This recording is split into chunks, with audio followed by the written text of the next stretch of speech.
أهلا وسهلا فيكم. أهلا فيك. تمام. أتوقع ممكن نبلش، صح دكتورة ميسة؟ إن شاء الله ما في مشكلة، تفضل دكتور. ماشي الحال، أشكركم جميعا. بسم الله الرحمن الرحيم. أنا أحب أعرفكم نفسي، أنا عبد الله، الدكتور عبد الله هليل، أخصائي كلى في الأطفال، بعمل حاليا في مستشفى Children's Hospital في نيو أورليانز. أنهيت كلية الطب أو خلصت كلية الطب تدريب في مستشفى الجامعة الأردنية، وانتقلت لأمريكا قبل حوالي 8 سنوات للتخصص في الأطفال Pediatric Residency والPediatric Nephrology. وأنا صار لي حوالي سنة ونص في موقعي الآن في ولاية لويزيانا في مدينة نيو أورليانز، مستشفى الأطفال في نيو أورليانز.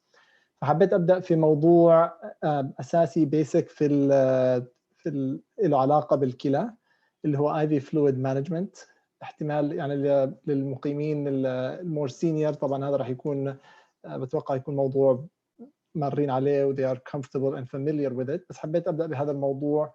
وفي آخر المحاضرة حاب أسمع من المجموعة إيش المواضيع اللي بحب يسمعوها لها علاقة بالبيدياتريك نفرولوجي في محاضرات قادمة بإذن الله.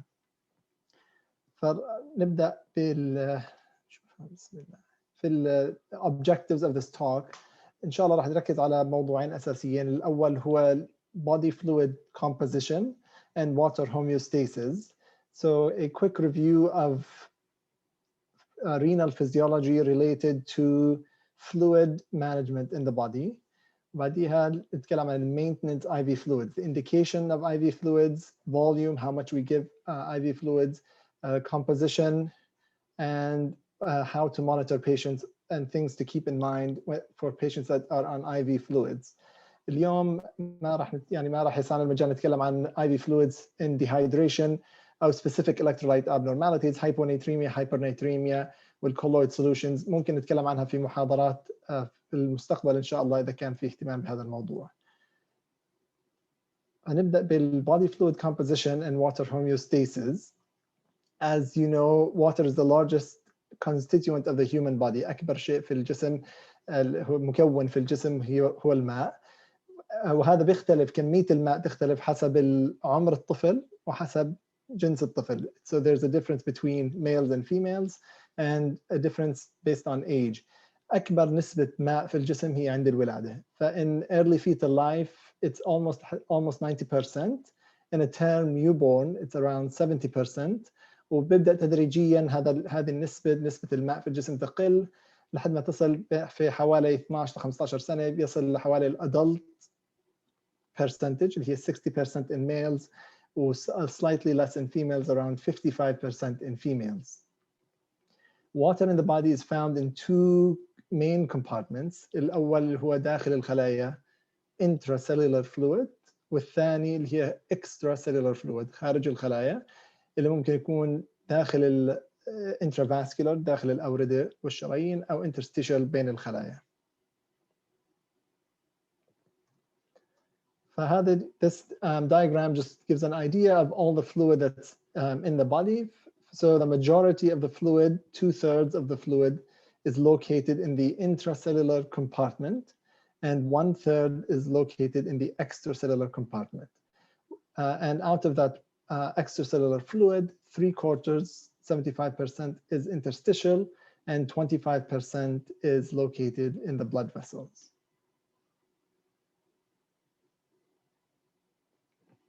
Now, the composition of IV fluid changes based on the intracellular compartment and extracellular compartment. So on this diagram, you have on the left-hand side the composition of the extracellular compartment, and on the right is the intracellular compartment. Because of the capillaries and the electrolytes and water flow freely between the intravascular and intravascular and interstitial fluid. So the composition is very similar, but you can see the cations and anions are very different between the intracellular compartment and the extracellular compartment, and that is mainly maintained by the sodium-potassium ATPase pump. So so sodium is the main cation in the extracellular compartment, where you can see that magnesium and potassium is the main component of the intracellular compartment, And for anions, you have chloride and bicarb in the extracellular compartment, whereas there's more, the majority of the anions in the intercellular compartment is phosphate and protein. So to review, there are two important principles to be very familiar with and comfortable when thinking about fluid and electrolyte homeostasis in the body. And so the first principle is diffusion. So diffusion is the movement of solvent across a concentration gradient. So فهي انتقال الأملاح بناء على تركيزها. ففي هذا المثل عندنا في الوسط you have a membrane that allows the solutes to move. الأملاح مسموح لها تنتقل من هذا الممبرين، فرح تنتقل من المكان الأكثر تركيز إلى المكان الأقل تركيز. So higher concentration to lower concentration. So diffusion is the movement of solutes الأملاح من الأماكن الأعلى تركيز للأماكن أقل تركيز. So this is the first principle when talking about IV fluids or fluids in the body. The second component, the second principle that's important to remember is the principle of osmosis. Osmosis is the movement of water. هو انتقال الماء وليس الأملاح. فانتقال الماء من المكان اللي فيه تركيز أقل من الأملاح إلى المكان عفوا فيه تركيز أكثر من الأملاح، المكان اللي فيه تركيز أقل من الأملاح. ففي هذا المثل عندنا we have a membrane, semi-permeable membrane في الوسط يسمح بانتقال الماء ولا يسمح بانتقال الأملاح.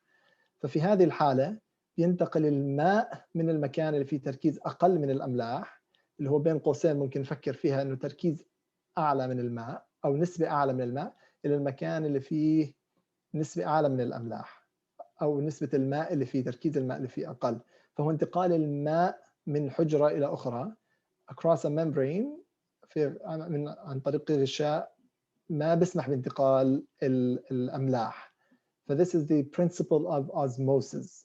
And both, the reason I like to review these is these principles are both very important when we think of the management of fluids.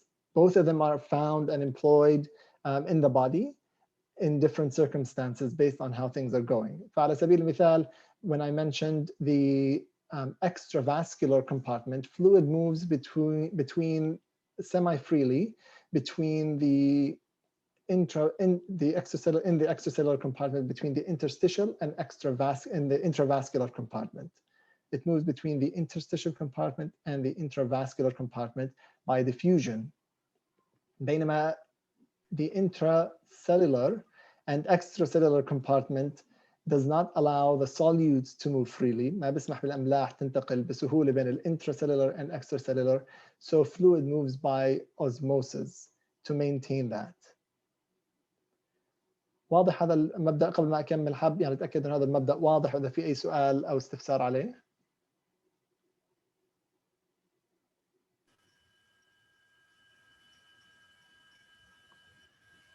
seems تمام دكتور، ما في حد يعني. Okay, خلاص ممتاز. And this is an important, these are important principles to keep in mind when we talk about these. So moving on, the osmolality. And osmolality تعريفها, it's the concentration of all solutes in a given weight of water. فإذا عندك يعني وزن معين من الماء نحسب تركيز جميع الأملاح الموجودة في هذا الماء. The serum osmolality is an equilibrium across all body compartments. زي ما ذكرت بين ال extracellular fluid and intracellular fluid, the osmolality ثابتة, and this is tightly regulated in the body. So water moves between compartments in response to changes in osmolality of either compartment. فإذا صار أي تغيير في الأملاح في ال intracellular compartment أو ال extracellular compartment ينتقل الماء حسب تركيز أو تغير في الأملاح الموجود في هذه في ال intracellular or extracellular compartment. So another principle that is related to osmolality is the principle of tonicity. So tonicity is the effective osmolality. So in the body, not all solutes are effective osmoles because some of them can move across the membranes. فزي ما ذكرت لما تكلمنا عن الأوزمولاليتي إنه الآن من الأمور الهامة جدا حتى ينتقل الماء إنه هذا الممبرين اللي بيكون في الوسط ما بسمح بانتقال الأملاح، بس إذا كان بيسمح بانتقال الأملاح هذه الأملاح ما بتكون effective. So in the body some solutes بعض الأملاح are effective osmoles and some of them are ineffective osmoles. So examples of effective osmoles are sodium, potassium, calcium, magnesium, because they do not cross the cell membranes by diffusion very easily. بينما ineffective osmoles, examples of the ineffective osmoles are urea and glucose.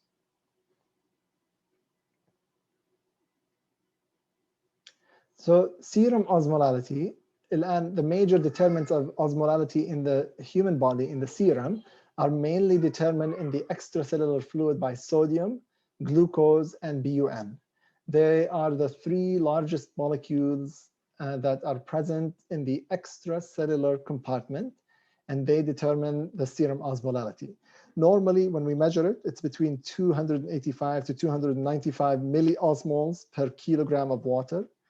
And this is the formula that we use to calculate the serum osmolality. So you would take 2 times your sodium plus glucose in milligram per deciliter divided by 18 plus BUN in milligram by deciliter divided by 2.8 gives you the calculated serum osmolality that you would expect to have in the body. But remember, حكينا في السلايد هذا السابق إنه urea and glucose are ineffective osmoles. So in effect, for all practicality, the majority of the osmolality in the body بحددها تركيز الصوديوم في الدم. فإذا أنت مستعجل عندك يوم على الراوند وعندك مرضى كثير وعندك مريض شاك إنه serum osmolality is different than the calculated osmolality، رقم سريع جدا ممكن تعمله هو 2 times your sodium بيعطيك calculated serum osmolality.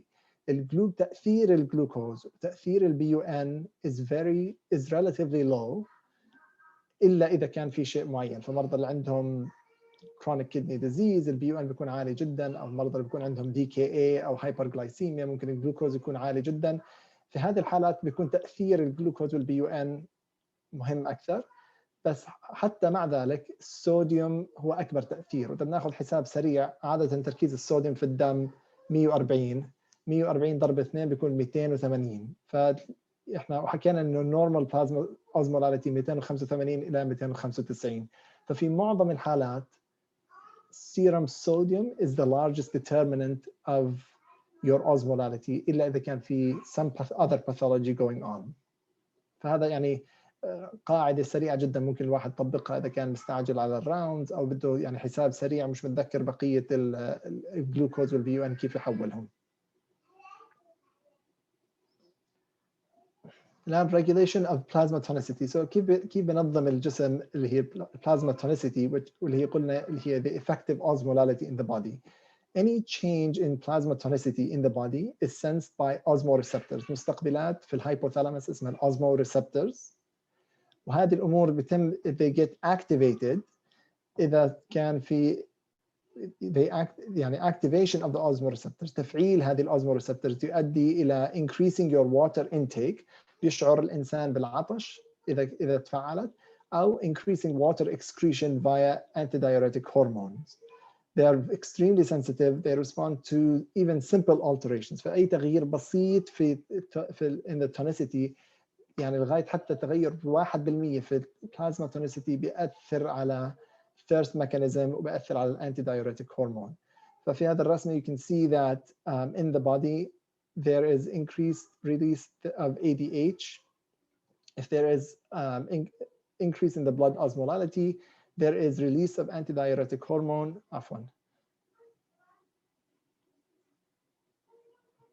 There is increased release of antidiuretic hormone.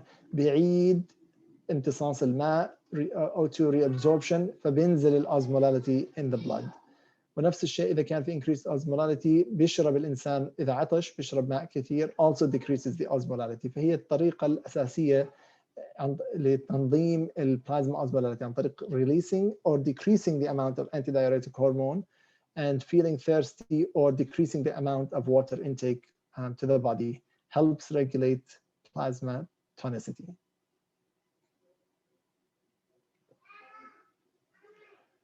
في أي سؤال لحد الآن أو استفسار على ال body fluid composition عن ال basic physiology review؟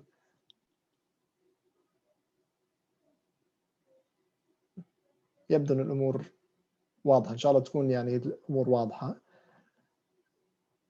طيب فننتقل للجزء الثاني من المحاضرة اللي هو maintenance IV fluids. راح نتكلم عن ال indication of IV fluids, volume، كم نعطي composition and monitoring. فنبدأ بالindication. So always remember من الأشياء الأساسية جدا إنه ال IV fluid is a drug.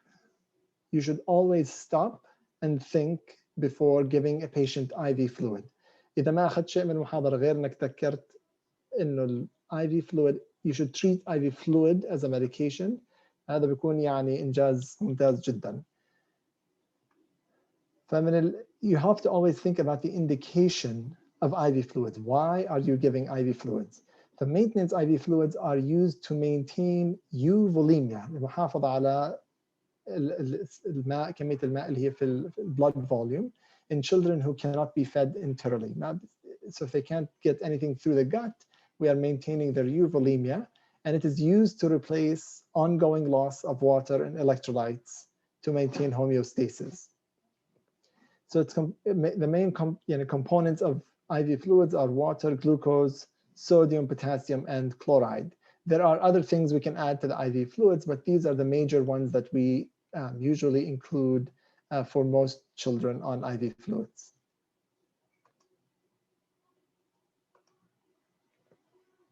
So before starting IV fluids, there are a few things to consider. One, does the child need resuscitation?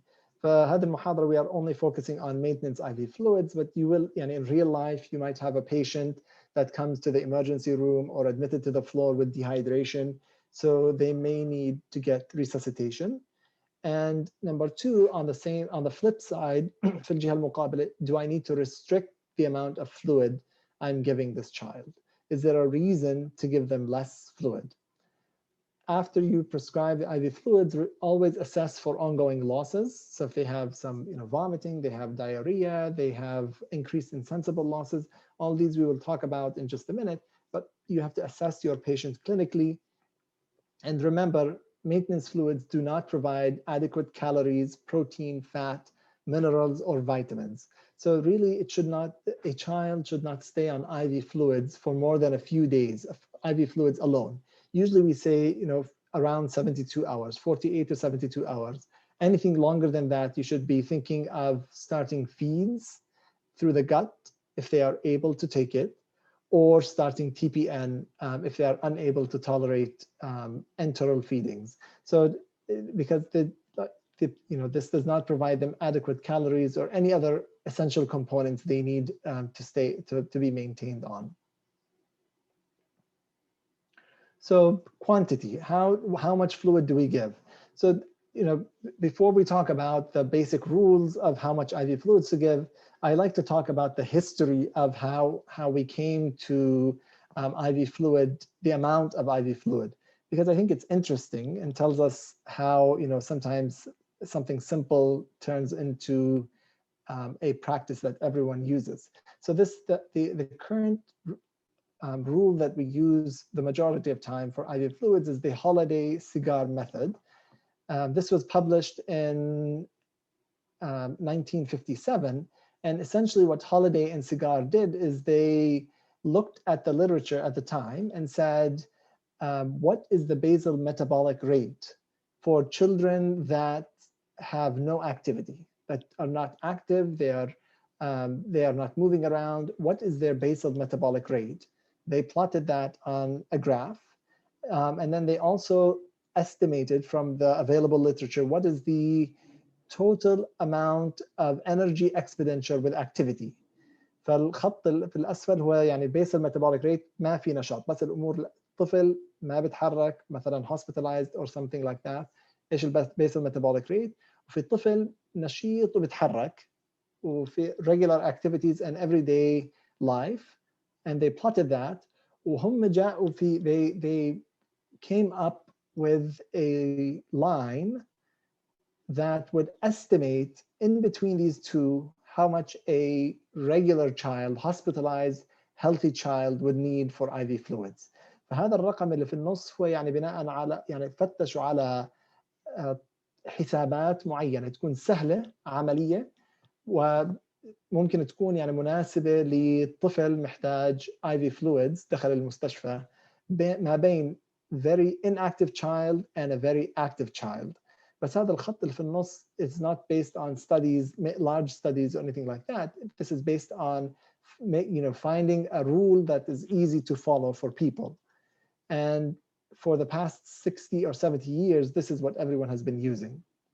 They made some assumptions when they came up with this, is that each 100 kilocalorie of energy that the body uses بيحتاج 100 mLs of water. And of course, now we know this provides for the lost fluids, that we lose through the skin, respiratory tract, stools, so to kind of maintain maintenance and the solute excretion. So they came up with a 4-2-1 rule that we use, or the 150-20. So, in the first 10 kilograms, we give 4 mLs per kilo. And then for the next 10 kilos, you give the 4 mLs per kilo, which is 4 times 10, plus 2 mLs per kilo. And then if any child is more than 20 kilos, then you give, this should be 60 mLs, I'm sorry, I apologize. 60 plus 1 mLs per kilo. This is to give how much fluid hourly rate, ml per hour. And the typical maximum rate is around 100 mLs per hour. And you can use that rule to also think about the volume per day. فعندك ال4, if you multiply that by 24 hours per day, بيطلع لك 96. So you can use 100, which is easier. So 100 ml per kilo per day. For the next 10 kilos, you will use 1,000 plus 50 mLs per kilo. And then anything beyond that, you will use 1,500, 1,500 plus 20 or 25 mLs per kilo. In pediatrics, they say 20. I think the difference between them is very minimal. And the typical maximum rate is 2,400 mLs per day. Of course, there may be exceptions to this rule.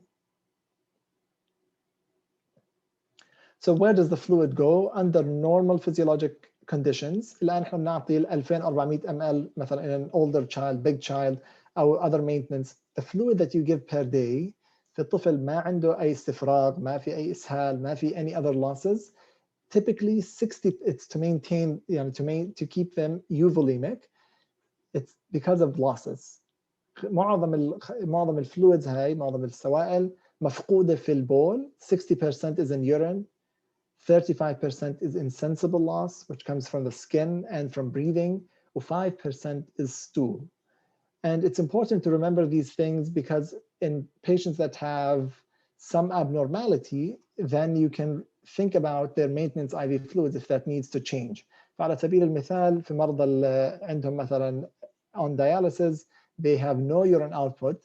Their maintenance, they have no urine, so you can take out 60% of their calculated maintenance.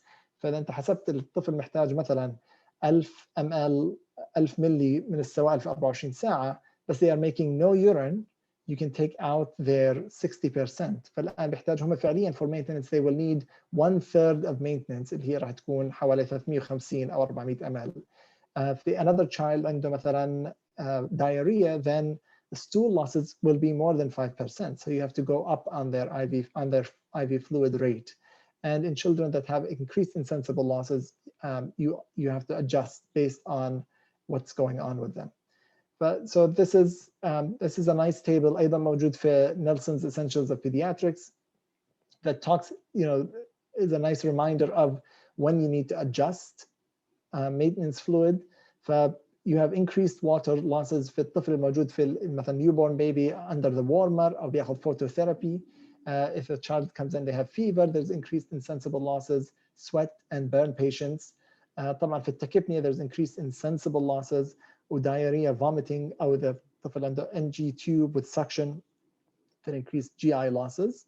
And then there may be some other losses like polyuria or surgical drain, third space losses. And sometimes you have decreased water needs. And so the big one is usually oliguria, anuria in renal patients. في الأطفال incubator, premature infants, if it's humidified, then they may actually have less insensible losses. If the children that are on a ventilator, they may have less insensible losses. So remember, every time you are applying the IV fluids to your patient, you have to think about, do they have increased water needs, decreased water needs? Do I need to adjust the rate? So 4-to-1 is a starting point, and one size does not fit all. So you have to remember that this is just something to start with and may need to be adjusted based on what's going on with the patient, if they have any changes during their hospital stay, or maybe they need a different amount of IV fluids.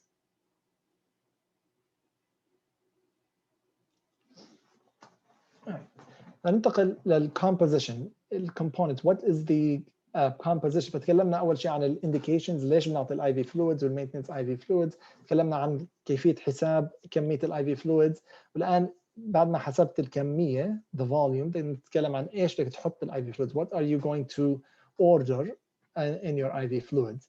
الأمور الأساسية اللي بنحطها عادة اللي هي dextrose وبعض الأملاح، عادة اللي هي sodium which determines the tonicity, potassium, and you can add other electrolytes مثل الكالسيوم, sometimes magnesium. It's unusual to add these in your usual IV fluids, فما راح نتكلم عنهم، راح نتكلم بالأساس عن الدextrose والsodium والpotassium. فالdextrose, usually we add 5% dextrose for children, and that is typically adequate. It gives around 20% of their normal caloric needs. مثل ما تكلمنا في الأول, this is not enough to maintain these children for a long period of time. It just prevents starvation, ketoacidosis, and protein degradation. In the younger children, they have less gluconeogenesis, the ability to generate new glucose from the body, so they can become hypoglycemic. And so that's why generally we add dextrose to the IV fluids in children. على عكس adults, where most of the time with older children we do not add dextrose because they can do without taking the extra sugar. And remember, it does not provide adequate calories. It just prevents starvation, ketoacidosis for these patients.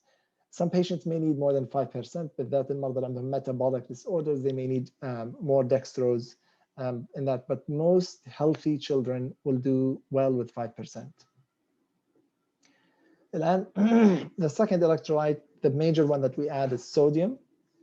So going back to the Holiday Cigar paper, in their paper, they also made a comment on how much sodium should be added to the fluid.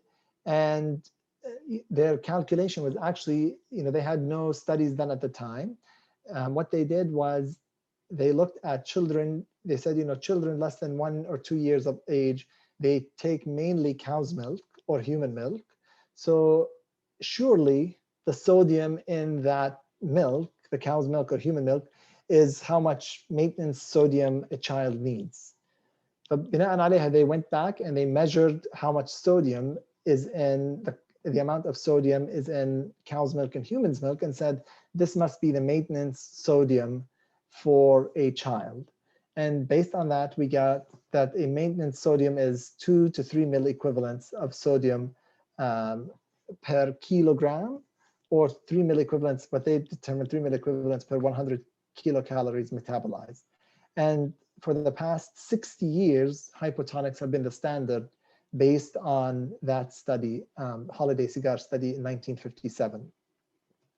So this is how we came to using hypotonic fluids. And in the past 15 to 20 years, there has been increasing concern about using this rule, because most of the patients get hypotonic fluids. And remember, sodium is the major determinant of tonicity in the blood. And so what people have noticed in the past almost 20 years, من بداية 2000 إلى الآن, there is increasing number of hyponatremia in children hospitalized, in hospitalized children and in adults. And up to 30% of hospitalized children and adults develop hyponatremia, and related to IV fluids, or hyponatremia during their hospital stay, mostly related to IV fluids. And there have been numerous reports of people developing encephalopathy, permanent neurologic damage, and sometimes death because of this hyponatremia. They can present with non-specific symptoms, headache, nausea, vomiting, some confusion, which may lead to seizure and sometimes respiratory arrest. So since the 2003, there has been increasing literature across US and Europe that isotonic fluids will prevent hyponatremia. In 2015, the National Clinical Guideline Center in UK recommended isotonic fluids. With American Academy of Pediatrics في 2018, they presented a clinical practice guidelines also recommending isotonic fluids for maintenance IV therapy in children. So, you know, when I did my training, and this was not too long ago, 10, 12 years ago, في medical school, كانوا يعني التركيز على أنت you sit down, you calculate how much fluid the child needs, you calculate how much sodium you need, and then you try to find the right fluid. It was almost always 1/3 or 1/2 normal saline. And the new guidelines and recommendations are to give isotonic saline. And in the next few slides, I want to review the clinical practice guidelines from the American Academy of Pediatrics. So this was released in December of 2018. And this guideline applies to children that are 1 month, 28 days old to 18 years old, requiring maintenance IV fluids. And so the main statement that they have is that patients that require IV fluids should receive isotonic solution with appropriate potassium chloride and dextrose because of the significant risk of developing hyponatremia. And if you haven't read this guideline, I strongly suggest reading it. It's not long, it's only 4 or 5 pages long, but it talks about the rationale why they recommend isotonic solution and what are the exceptions to that. The main exclusions in this population is the patients with neurologic disorder, cardiac disease, hepatic disease, cancer, renal dysfunction, diabetes insipidus, voluminous watery diarrhea, مثل cholera, and severe burns. So in these patients, it does not mean you should not give them isotonic solution. It just means you have to think more closely. And this guideline, where you just give them isotonic solution and don't think about it, does not apply to these high-risk populations. You have to stop and you have to think more closely about how much or what is the tonicity of the fluid that you are going to give them. So also neonates less than 28 days old are not included. Children in the NICU that are sick are not included, and adolescents, just because this is beyond the scope of the guideline, anyone more than 18 years is not included in this guideline. And so their recommendation is to give isotonic solution. This is a table that just summarizes the tonicity of different types of IV fluids. So isotonic is IV fluid that has 0.9% or what we call normal saline. There's 154 milliequivalents of sodium per liter of fluids. Hypotonic, there's 1/4, 1/3, 1/2, different concentrations of the sodium accordingly. And then hypertonic saline is 2.7% or 3%. And there's more than 500 milliequivalents per liter of sodium. And these are the standard fluid bags that are available. In the US, there are other bags like Ringer lactate and plasma light. ما بعرف إذا موجودين إيش الخيارات الموجودة بالضفة. بس حاب أسمع في آخر المحاضرة من الجروب إيش what fluids you use and what is your practice there. So they also, in the American Academy guidelines, they talk about the main complications based on this guideline. So with hypotonic fluids, there is a relative risk of 2. You're 2 times more likely to develop hyponatremia with a sodium less than 135, 5 times more likely to develop a sodium of less than 130 if you are on hypotonic fluids. There's also, في المقابل الناس يعني they argue if you are giving everyone isotonic fluids, then there's a risk of hypernatremia. الصوديوم يكون مرتفع.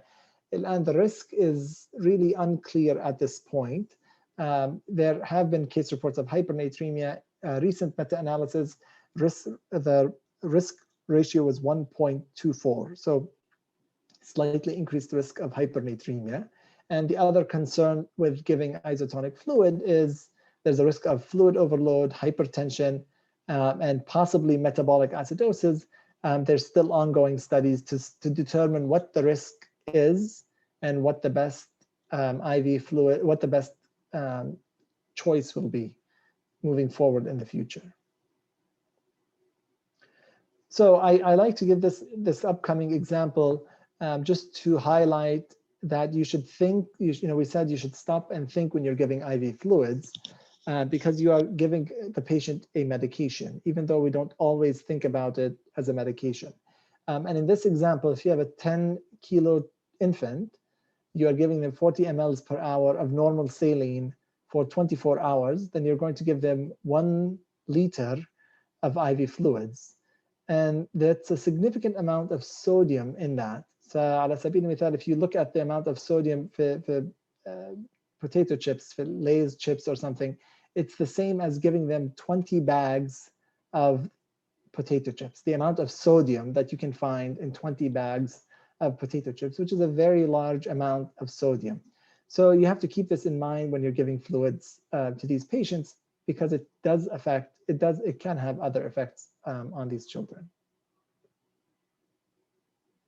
So moving on to potassium, the normal maintenance is 1 to 2 milliequivalents per kilo per day.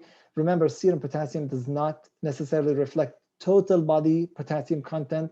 A very classic example is diabetic ketoacidosis. In those patients, because of the acidosis, there is significant shift of the potassium to inside the cells and loss of potassium with the urine. And so their serum potassium may be high, normal, or low, and does not necessarily reflect what their actual potassium is. But the American Academy of Pediatrics guideline recommends adding potassium to the IV fluids if that is acceptable for healthy children that have no exceptions that we talked about. And a rule of thumb is, remember, you should confirm that the patient is making urine before adding potassium. Urine is the only way the body gets rid of potassium adequately. And so in general, we add 10 to 20 milliequivalents per liter of potassium chloride. 40 milliequivalents per liter is the maximum you can give through a peripheral IV. We have to make sure you have a very good IV before doing 40 milliequivalents per liter peripherally. And there are some contraindications and precautions when you're giving potassium. So chronic kidney disease, acute kidney injury, you want to be careful. Systemic acidosis, if the patient's on potassium sparing diuretics, they have adrenal insufficiency, if they have severe tissue damage or tumor lysis syndrome, they may develop dangerous hyperkalemia, and you want to avoid giving them potassium unless they are hypokalemic. And so for the last portion of my talk, I'll talk about monitoring IV fluids. So when a patient's on IV fluids, you really should have strict monitoring of their intake and output and pay attention to their ongoing losses. You might need, as I mentioned earlier, you might need to give more IV fluids or less IV fluids. And the best way to know is if you're doing strict intake and output monitoring.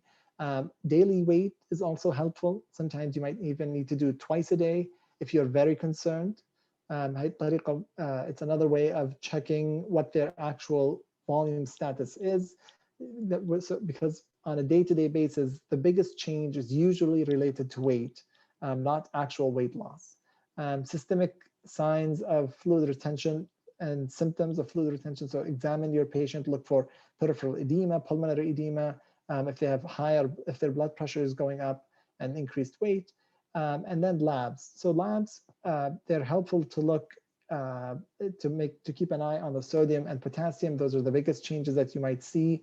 I recommend checking it within 24 hours of starting IV fluids to make sure there are no major abnormalities, and repeat as necessary. أنا شخصيا يعني if we have a patient on IV fluid for a long period of time, we like to check at least every 48 to 72 hours, if not more frequently. Or especially if they are on hypotonic fluids, you want to keep an eye on their electrolytes. But you don't want to put someone on IV fluids and then leave them for a week and then check to see what their electrolytes look like. Assess when they're on IV fluids. You should always, on rounds, when you're reviewing the patient, when you're examining, assess, do they need this IV? Do they really need this IV fluids, at least on a daily basis? And you can see if they are able to take, can they be switched to something enterally? So this is based on your clinical judgment. If the child is improving, if they can take by mouth and tolerate by mouth, if they have surgery, look for, or you're concerned about bowel movements, listen to their bowel movements. And if they have pain or nausea, you can control that with medications if need be.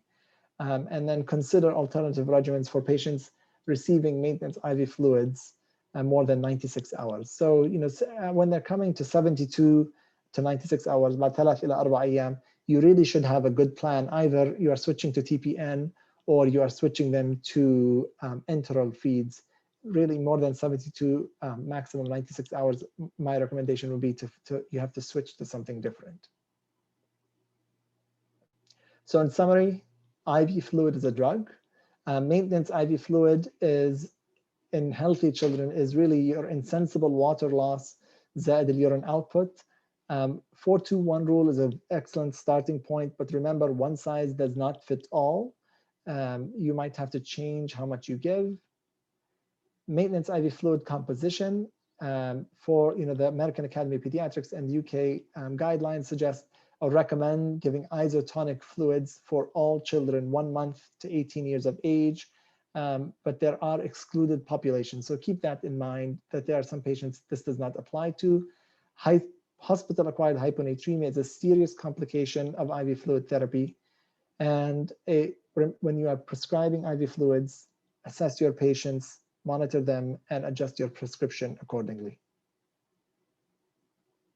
And I think that's it.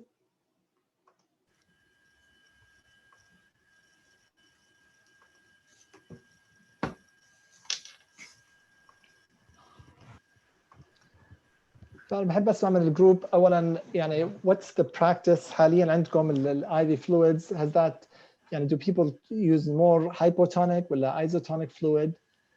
إذا and طبعاً إذا في أي سؤال أو استفسار بحب أجاوب عليهم.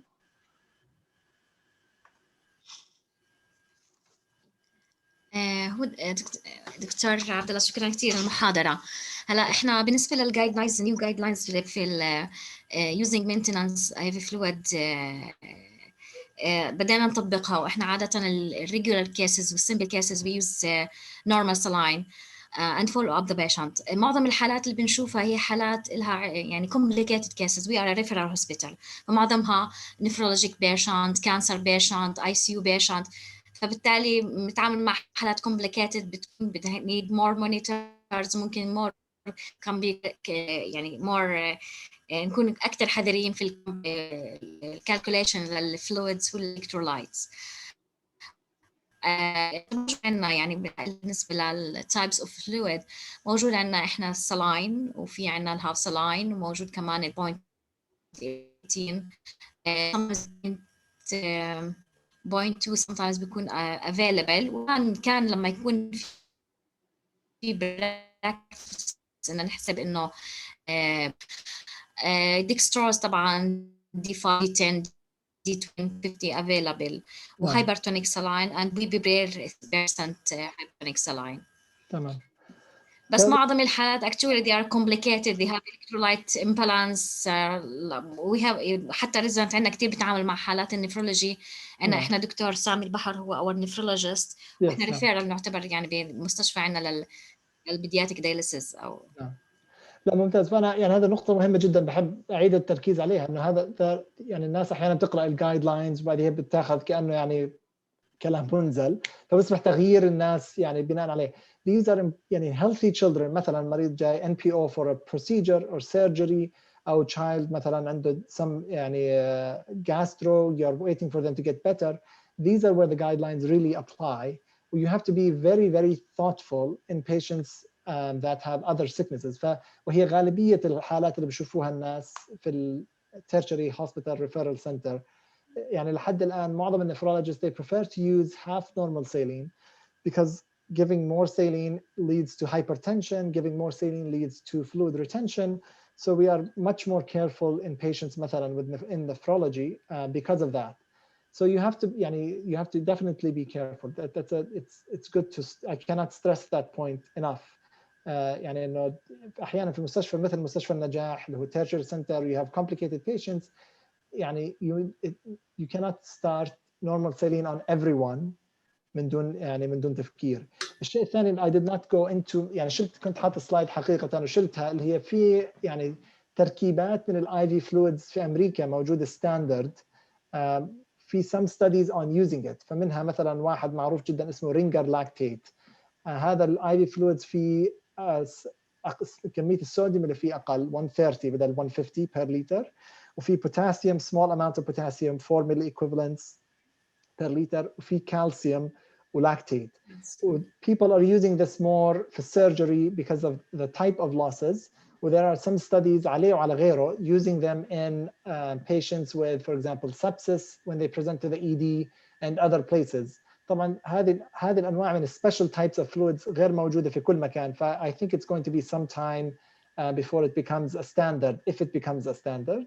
بس يعني للأطباء اللي معانا just to be aware that there are some fluids standard pre-made ما بيحتاج تحضير من الصيدلية بيكون جاهز في تركيبات معينة من الكالسيوم أو البوتاسيوم أو غيرها.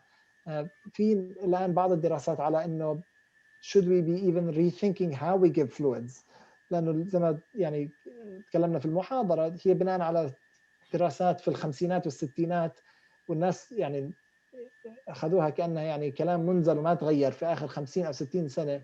الناس أخذت هذا الكلام وما غيرت ال type of IV fluids that we use. So there really is a thought of should we challenge this, think about how we give IV fluids to children. Dr. Abdullah, my question about potassium requirement, maintenance potassium requirement.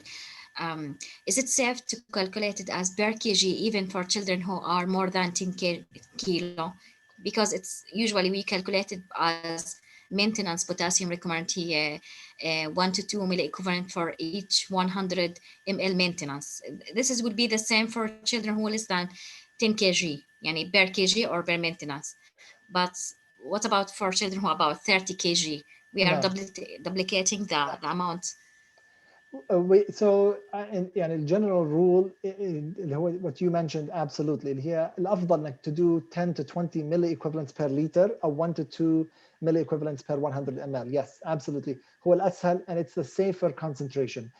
بحب أنا أذكر maintenance just because you might have a patient that you will give oral potassium because they have hypokalemia or they have other issues. So just to know there is published kind of maintenance for potassium, but the safest thing is to actually do this based on your fluid because giving it through the IV, that's what will count the most. The maximum concentration راح يكون 4 per 100 ml or 40 per liter. Okay. من الجروب any other questions أي سؤال استفسار عن ال IV fluids. Even the resident, if you have any problem with the connection, you can write any question in the chat, I think. نعم 100%. Maybe. والشيء الثاني in the chat أو إذا حدا بحب يعني to unmute ويخبرنا. بحب أسمع من الجروب يعني أنا حبيت أبدأ في محاضرة basic يعني من الأمور المحاضرات very basic in nephrology بس بحب أسمع من الجروب إيش مواضيع بيحبوا يسمعوها يعني في المحاضرات قادمة. في يعني different يعني topics hypertension, acute kidney injury, chronic kidney disease, electrolyte abnormalities موجودة nephrotic syndrome, nephritis. يعني في مجموعة من المحاضرات يعني different topics. في kidney transplant أتوقع حاليا يعني it's not يعني عدد حالات الترانسبلانت اللي في النجاح على حد علمي كانت محدودة بس ممكن نتكلم عن الكدني transplant if there's interest. فبحب اسمع منك دكتور ومن الجروب if they have يعني ايش الاهتمام ايش المحاضرات بيحبوا يسمعوها في محاضرات قادمة في المستقبل. ممكن أسأل ديانا صابرين عم بيسمعونا موجودين على المحاضرة هم أو الريزيدنت إذا في أي suggestion مواضيع بتحبوا أنت تطلبوها. ديانا لينا إيهاب في حدا عنده ريكوست معين؟ أوكي. دكتور أنا خلينا أتفضلي. أول شيء يعطيك العافية دكتور على المحاضرة، شكرا لك عليها. هلا إحنا بمستشفى النجاح كمان ككيسز نفرولوجي بنلاقي في كتير كيسز نفروتيك سيندروم، فبرأيي لو نحكي برضو عن نفروتيك سيندروم، لأنه في كتير كيسز بتيجينا بتكون يعني as nephrotic syndrome. نعم. فبرأيي إنه نحكي عنها. نعم. يعني details ممكن نفوت فيها بس نعرف إنه how to deal with them with those patients. تمام. يعني بالعكس أنا هذا الحاب أسمعه، لأنه يعني مهم أيضا بناء على الحالات اللي بتشوفوها والحالات اللي تتعاملوا معها. قد يعني حابب أقدم محاضرات بناء على اللي بتشوفوه أنتم في الريزيدنسي تريننج، سواء مع مرضى النفرولوجي أو ممكن يكون جنرال بيدياتريكس. فالنفروتيك سيندروم موضوع ممتاز كومن، يعني ممكن نحسب حساب يعني نفروتيك سيندروم في محاضرة قادمة إن شاء الله. إن شاء الله. شكرا لك دكتور. العفو، الله يحييك. دكتور عبد الله كمان يعني كثير مواضيع، لانه الهايبو والهايبر ناتريميا من الكومون الكترولايت احنا بنشوفها بالاي سي يوز مثلا بال نفرولوجي ديبارتمنت. اذا في مجال برضه محاضره عن الهايبو والهايبر ناتريميا ابروبريت مانجمنت بكون مشكور. خلص ان شاء الله. هايبر ناتريميا والنفروتيك سيندروم I think they're two excellent topics. والثالثة I will يعني خليها في المستقبل. I think يعني it's also important اللي هي الهايبرتنشن.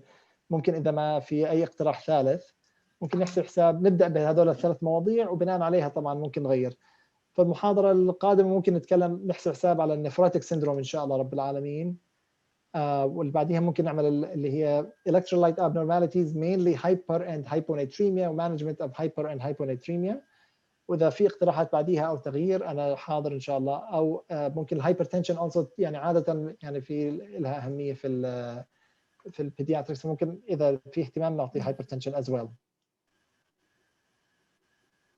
يا اكيد great. وانا I will type my email in the chat box اذا في حدا له اي سؤال او استفسار بحب you would like to reach out. هذا ايميلي.